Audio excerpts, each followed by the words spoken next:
នេះkia Urban Village Condo Building H ហើយនៅជាន់ទី58បន្ទប់លេខ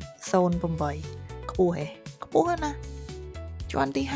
58សាកសម័យមើលហើយបើបានរស់នៅលើនឹងអូយមានអារម្មណ៍មិនដែរនៅលើអាកាសបដ ாய் មើលទៅមើលលេងទៅឥឡូវវានៅតែទេស្អាតទេប៉ុន្តែបន្តិចទៀត admin នឹងកែកតុបនឹងឲ្យคล้ายទៅជាបន្ទប់មួយដែលមានភាពទាន់សម័យក្នុងនឹងស៊ីវិល័យចាចង់រស់នៅចង់និយាយចឹងឥឡូវវាអត់ទាន់មានអីទេទូក៏គ្មានស្អីក៏គ្មាន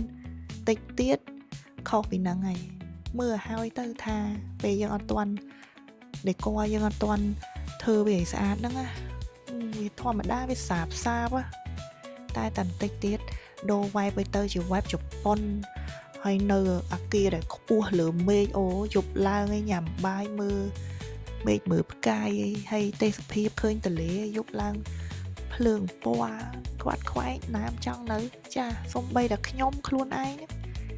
ក៏ចង់នៅដែរហើយប៉ុន្តែឥឡូវនេះអត់ទាន់ទៅនៅកើតទេព្រោះអីដោយសារអត់ទាន់ដេក័រហើយចាំមើលដេក័រហើយមើលចាញ់រូបមិនវិញរងចាំមើលទាំងអស់គ្នាណា2 bedroom net 5ជាងចង់ដឹងព័ត៌មានចាំឆាតសួរបាន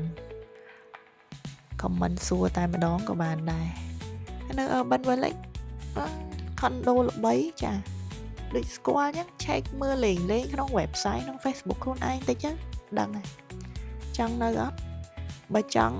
សួរបដើបាន comment សួរបានអរគុណ